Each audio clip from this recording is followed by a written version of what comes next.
Hello, good morning students. आज चाहिँ class 12 मा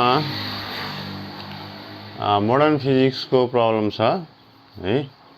मोडर्न फिजिक्स को प्रब्लम चाहिँ गरौँ अलिकति फोटोइलेक्ट्रिक इफेक्ट को छ। यस्तो खालको प्रब्लमहरु धेरै सोध्छ है। यो ग्राफ वाला ग्राफ चाहिँ दिएको छ यहाँनेरि।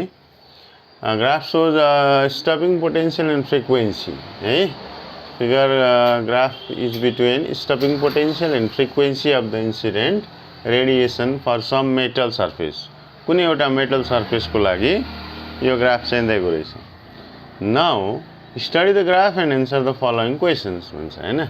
ग्राफ पढ्नु अरे अनि त्यसपछि यो क्वेशन्सहरुको एन्सर चाहिँ दिनु भने है। सो अब ग्राफ हेरौँ त। ग्राफमा के छ भने यहाँ ग्राफमा भ्यालुजहरु पनि दिएको छ है। v भोल्टमा छ है। यो v चाहिँ v इज इन भोल्ट। 1 2 3 गर्दै यता पोजिटिभ गएको छ यता नेगेटिभ गएको छ। यो 0 भइहाल्यो।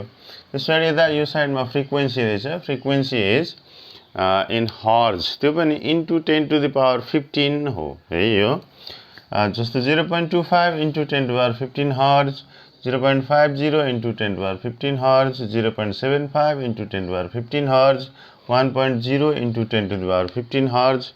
Yesterday there. Now, what are the values of threshold frequency and threshold wavelength? Threshold frequency and threshold wavelength को values हरु कति हो determine गर्नुपर्ने। Next is obtain the value of Planck's constant. Second मा Planck's constant को value कति हो determine गर्नुपर्ने। And third मा चाहिँ maximum Ke of the emitted electron भन्छ। emitted electron को maximum kinetic energy कति हुन्छ क्याल्कुलेट गर्नुपर्ने रहेछ। ओके। सो ग्राफ स्टडी गर्नुपर्ने छ। यहाँनिर हामीले ग्राफमा हेरौँ त। यो चाहिँ स्टपिङ पोटेन्शियल र फ्रिक्वेन्सी को ग्राफ हो। यो ग्राफलाई पहिले थ्योरेटिकली इन्टरप्रेट गर है त। हामीसँग त्यो आइन्स्टाइन फोटोइलेक्ट्रिक इक्वेसन छ। त्यसले के भन्छ इन्सिडेन्ट रेडिएसन को एनर्जी छ जति त्यो चाहिँ दुईटा पार्टमा डिभाइड हुँदो रहेछ। त्यसले दुईटा कामहरु गर्दो रहेछ। एउटा भनेको यसले के गर्छ त त्यो इलेक्ट्रोनलाई एनर्जी सप्लाई गर्ने काम गर्छ। यसलाई म लेख्छु काइनेटिक एनर्जी और potential energy. So it potential energy को फर्ममा लेखे EB त्यो V हो अनि plus phi this is work function है।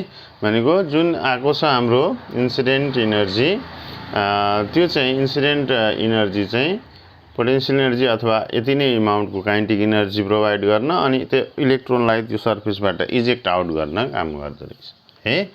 सो यसलाई अलिकति सल्भ गर्यो र v र f को टर्ममा है v along y axis and f along x axis छ त्यस्तो खालको बनाउन ट्राई गर्यो भने के हुन्छ यो EV is equal to HF minus phi हुने रहेछ हैन। सो और V is equal to H by E यो E लाई यो साइड ल्याए F minus phi by E हुँदो रहेछ। यति हुँदो रहेछ।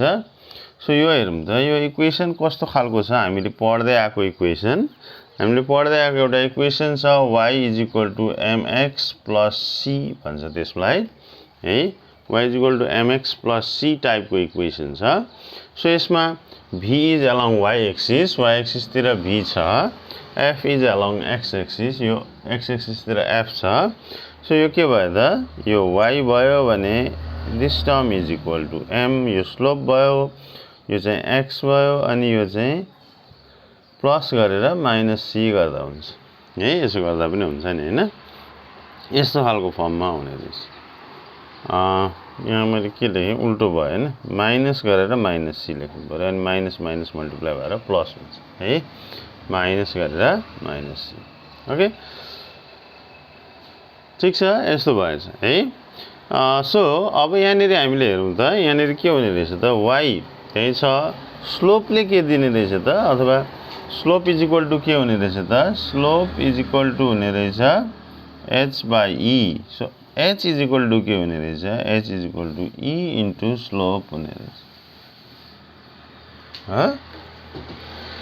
So h is equal to हुन्छ e टाइम्स स्लोप यो चाहिँ सेकेन्ड नम्बरमा निकाल्नु भनेको छ। त्योभन्दा अगाडि फर्स्ट नम्बरमा निकाल्नु भनेको छ threshold frequency and threshold wavelength भन्छ है।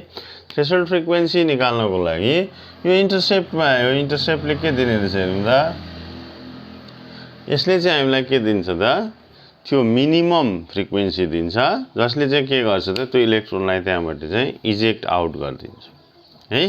त्यो इलेक्ट्रोनलाई इजेक्ट आउट गर्ने मिनिमम फ्रिक्वेन्सी कति हुने रहेछ त यहाँनिर हामीलाई यो दिएको छ ठ्याक्कै। अब चाहिँ स्टपिङ पोटेन्सियल यहाँ 0 मा आइपुग्यो। योभन्दा तलपट्टि चाहिँ नेगेटिभतिर जान्छ, योभन्दा तलको सिग्निफिकेन्स छैन। न स्टपिङ पोटेन्सियल 0 भनेको त्यो हामीले जुन फोटोइलेक्ट्रिक इफेक्ट स्टडी गर्छौँ त्यसमा चाहिँ त्यो इलेक्ट्रोनहरू इजेक्ट आउट भएपछि त्यो एनोडसम्म पुग्नको लागि स्टप गर्ने रोक्ने पोटेन्सियल न अब 0 भइसक्यो भनेपछि योभन्दा मुनिपट्टि के गर्दैन इमिसन हुँदैन। भनेपछि मिनिमम भ्यालु कति हुने रहेछ त जसले मिनिमम भ्यालु अफ फ्रिक्वेन्सी जसले चाहिँ इलेक्ट्रोनहरूलाई इमिट गर्छ सर्फेसबाट this is equal to 0.50 into 10⁻15 hertz हुने रहेछ। सो यो यसले चाहिँ तिमीहरूलाई के दिने रहेछ त थ्रेसोल्ड फ्रिक्वेन्सी दिन्छ है। अनि थ्रेसोल्ड वेभलेन्थ चाहिँ हामी एउटा फर्मुला छ त्यो युज गरेर निकालिहाल्छौँ। सो ओके यो कुरा चाहिँ राम्रोसँग बुझ्नु पर्यो यसमा है। सो यस्तै खालको अब के दिन्छ भन्ने टाइपको अरू फर्मको प्रब्लमहरू पनि सोध्न सक्छ। वर्क फङ्सन निकाल हैन अथवा के निकाल यो इक्वेसनसँग कम्पेयर गरेर मिल्ने खालको क्वेसन्सहरू आउन सक्छ। सो यसलाई चाहिँ अलि मजाले यतिसम्म गरेर बुझ्यो भने भइहाल्छ। अब इन्टरसेप्टले के दिन्छ योसँग कम्पेयर गर्दा भइहाल्यो हैन। स्लोप त यहाँ हामी कम्पेयर गरेर निकाल्छौँ नै, स्लोप कति हुन्छ अथवा स्लोपले के दिन्छ अथवा प्लाङ्क्स कन्स्ट्यान्ट भ्यालु स्लोप टाइम्स के हुन्छ भनेर त्यो कुराहरू चाहिँ यति इक्वेसन क्लियर भयो भने क्लियर भइहाल्छ है। अनि यसलाई हामी कम्पेयर गरेर जे पनि निकाल्न सकिहाल्छौँ। ओके ल अब सल्भ गरौँ। सल्भ गर्दाखेरि नम्बर 1 को सोलुसनमा from figure minimum value of frequency त्यहाँसम्म चाहिँ हामी के गर्दो रहेछौँ त फोटोइलेक्ट्रिक इफेक्ट चाहिँ देख्छौँ अथवा इलेक्ट्रोनहरू इजेक्ट आउट हुन्छ is f naught is 0.50 into 10⁻15 hertz है। यसले चाहिँ सबै 10⁻15 हो है भने हो त्यो bracketed term. So this is यो के भयो त एउटा आइहाल्यो which is threshold frequency. Now अब हामीलाई थ्रेसोल्ड वेभलेन्थ पनि निकाल भन्छ। थ्रेसोल्ड वेभलेन्थ यसलाई ल्याम्डा नट भनिदिउँ। Lambda naught is equal to कति हुन्छ त यो त रिलेसन थाहा छ नि हामीलाई एउटा फ्रिक्वेन्सी वेभलेन्थ अनि भेलोसिटीको रिलेसन थाहा छ। सो यसबाट हामीलाई velocity here is c divide by f naught which is equal to 3 into 10⁸ यहाँ ब्राकेटमा प्रोभाइड गरेको छ divide by f naught is 0.50 into 10⁻15। So अब यो क्यालकुलेट गर्दा भइहाल्यो त्यो आउँछ इन मिटर। ओके दुई मार्क्स आइसक्यो नि त हैन 2 मार्क्स आइसक्यो। नाउ अब 2 नम्बरको क्यालकुलेट गर्नलाई अलिकति यो सफा गरौँ है। ओके 2 नम्बरमा obtain the value of Planck's constant भन्छ है। प्लाङ्क्स कन्स्ट्यान्टको भ्यालु कसरी फाइन्ड गर्ने त फेरि म त्यही फोटोइलेक्ट्रिक इक्वेसनबाटै स्टार्ट गर्छु है। So we have stand photoelectric equation H F is equal to E V plus phi है अथवा यसलाई काइनेटिक एनर्जीको टर्ममा पनि लेख्छ और भी इज इक्वल टु अहिलेकै इक्वेसनलाई म अलिक सर्टकट गरिदिउँ है। भी इज इक्वल टु के हुन्छ h by e f minus phi हुन्छ र। सो यो कम्पेयर गर्दाखेरि comparing with y is equal to mx plus c यसरी कम्पेयर गर्दाखेरि slope m is equal to कति हुने रहेछ त h बाई e हुन्छ हैन। यो स्लोप हो नि त है। v y एक्सिसतिर छ f x एक्सिसतिर छ यो इन्टरसेप्ट भइहाल्यो। So h by e is equal to slope हुने रहेछ विच इम्प्लाइज द्याट के हुन्छ त h इज इक्वल टु चाहिँ स्लोप इन्टु e हुने रहेछ।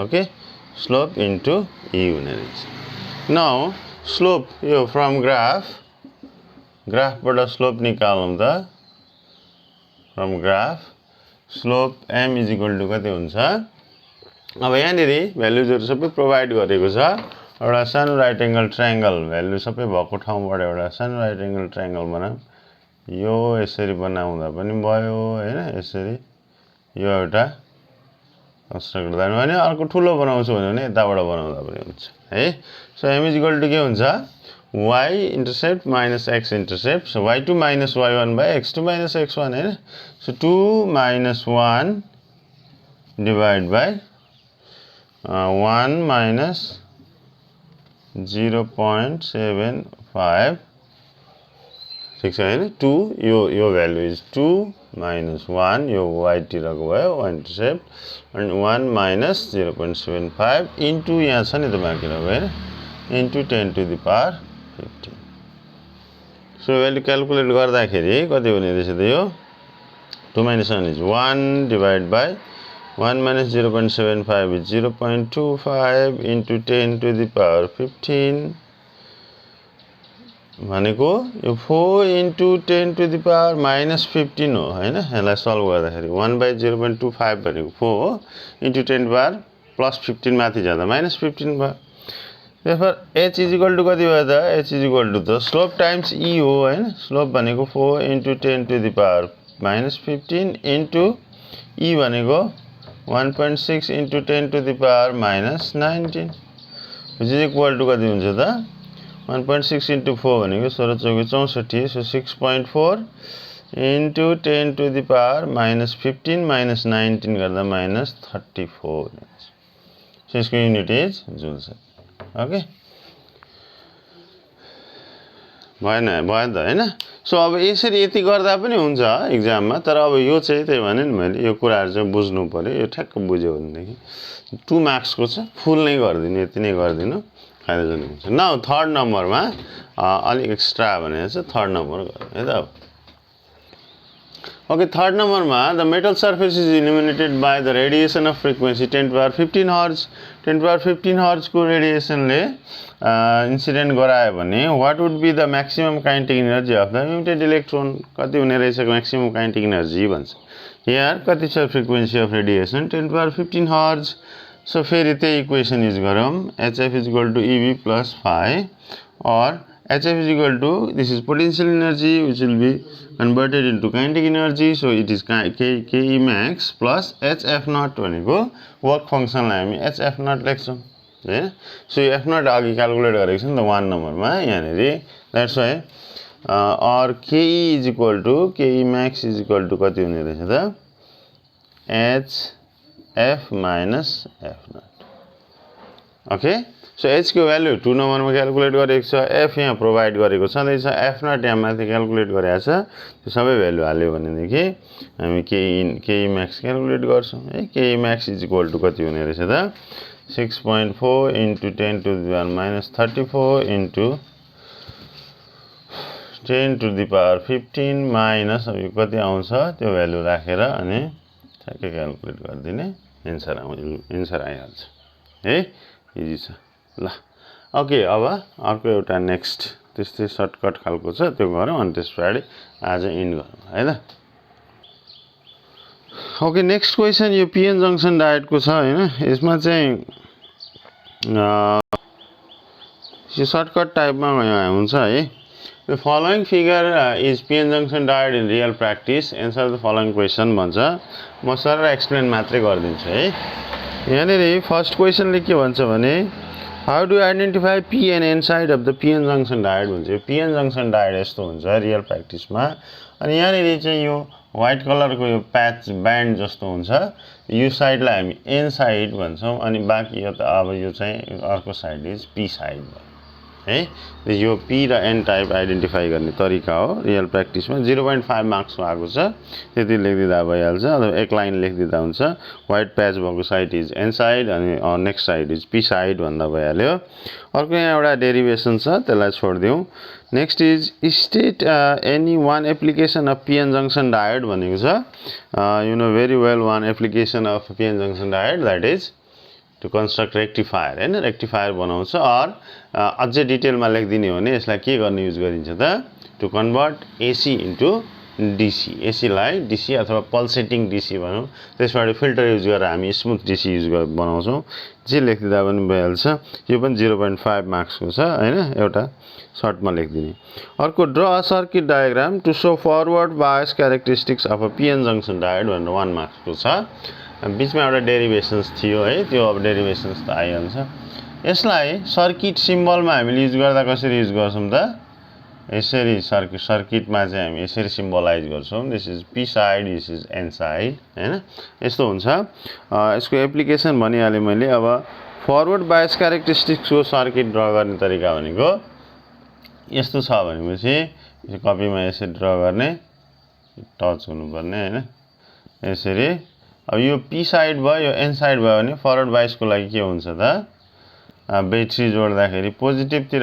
यो पी साइड तिर पोजिटिभ पोल एन साइड तिर नेगेटिभ पोल कनेक्ट गर्यो भने यो चाहिँ फरवर्ड बायसिङ भयो पीएन जंक्सन डायोडको अब यसमा रेजिस्टेन्सहरु युज गर्दा पनि हुन्छ अहिलेलाई यति नै गर्दा भयो 1 मार्क्सको यति नै सर्किट कनेक्ट गर्दिदा भइहाल्यो ओके बीचमा एउटा डेरिभेसन थियो मैले यति चाहिँ एक्सप्लेन गर्दै है त यो के हुने रहेछ त यो यता ब्ल्याक हुन्छ यतापटि यो व्हाइट प्याच हुन्छ है यो चाहिँ रिमेम्बर गर्ने सो यो this side is negative side यो चाहिँ पोजिटिभ अनि यसलाई ठ्याक्कै सर्किट सिम्बल हामीले लेख्ने भनेदेखि यस्तो खालको हुन्छ यो एन भयो यो पी भयो ओके ठीक छ यो त फरवर्ड बायस अब यसलाई रिभर्स बायस बनाउनु पर्यो भनेदेखि के गर्नु पर्यो त रिभर्स बायसमा जस्ट उल्टो छ हैन उल्टो जोड्नु पर्यो यो पी साइड यो एन साइड भयो भनेदेखि पोजिटिभ तिर नेगेटिभ जोड्यो नेगेटिभ तिर पोजिटिभ जोड्यो सेलको यो सेल हो नि हैन एउटा लामो लाइन छ अर्को छोटो छ यो सेलको पोजिटिभ टर्मिनल यो नेगेटिभ यो पोजिटिभ यो नेगेटिभ हो त ठ्याक्कै अपोजिट उल्टो तरिकाले जोडेको छ है हामीले यो पीएन जंक्सन डायोडको पी लाई पोजिटिभ टाइप एन लाई नेगेटिभ टाइप पनि भन्छ नि त सो सेम मिल्यो पोजिटिभमा पोजिटिभ जोड्यो नेगेटिभमा नेगेटिभ जोड्यो भने यो फरवर्ड बायस भयो फरवर्ड हैन उल्टो भयो पोजिटिभमा नेगेटिभ नेगेटिभमा पोजिटिभ जोड्यो भने यो चाहिँ रिभर्स बायस भयो ओके ल ठीक छ ओके अब यसलाई मैले यति नै गरे अब मोडर्न फिजिक्सको यो भयो नेक्स्टमा अर्को कुनै सेक्सनबाट एउटा क्वेशन हेरेर हालौँला सो अब अलि प्रमोट गर्नु पर्यो सबैलाई शेयर गर्दै गर्दै जानु पर्यो अलिकति सब्स्क्राइब गर्नु भएको छैन भने सब्स्क्राइब पनि गरिदिनु होला लाइक त भइहाल्छ हैन ओके ल आजलाई यति गरे है त थ्यांक यू